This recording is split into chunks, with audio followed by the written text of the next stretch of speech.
Rural మండలం వలసపాకల గ్రామంలో గల నటరత్న కళామందిరంలో ఎన్టీఆర్ అభిమానుల ఆధ్వర్యంలో ఎన్టీఆర్ జయంతిని ఘనంగా నిర్వహించారు.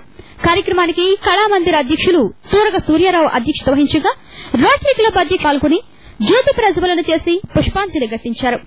ఎన్టీఆర్ జయంతిని పురస్కరించుకుని వలసపాకల జడ్పీ హైస్కూల్లో ఎస్ఎస్సీ పరీక్షల్లో మంచి మార్కులు సాధించిన 2 పేద విద్యార్థులకు నగదు బహుమతులు అందించి అభినందించారు. అనంతరం ఎన్టీఆర్ అభిమాని ఎన్టీఆర్ జీవిత చరిత్రపై రూపొందించిన సార్వభౌముడు పుస్తకావిష్కరణ కార్యక్రమం జరిగింది. నటరత్న కళామందిరం వ్యవస్థాపకులు చంద్రమౌళి సార్వభౌముడు పుస్తకాన్ని ఆవిష్కరించగా తొలి పుస్తకాన్ని రోటరీ క్లబ్ అధ్యక్షులు అహ్మద్ అందుకున్నారు. కార్యక్రమ వివరాలను తూరగ సూర్యారావు వెల్లడించారు.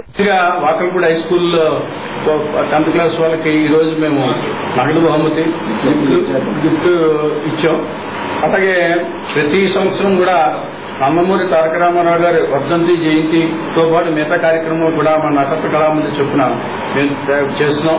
దీని ముఖ్యంగా మీడియా సహకారం అలాగే పత్రికా సహకారం కూడా మాకు చాలా అవసరం కాబట్టి దాని ద్వారా మేము ముందుకు వెళ్తున్నాం. కాబట్టి నిజంగా నవ్వుతూ భవిష్యత్తు ఉన్న రీతిలో మా పుస్తకాల చంద్రమౌళి గారు ఈ కళామందిని నిర్మించడం మాకు కూడా ఎక్కడో లేని దాంతో కూడా మనకి ఈ రోజు నిజంగా వరల్డ్లో కూడా మంచి నేమ్ వచ్చి మా నటరత్న కళామందిరికి ఎంత మంచి పేరు రావడం కన్నా ముఖ్యంగా మీడియా ప్రతినిధులకు పత్రికా ప్రతినిధులకు కూడా మేము అభినందనలు తెలుపుతూ ఈ కార్యక్రమంలో ఎన్టీఆర్ అభిమానులు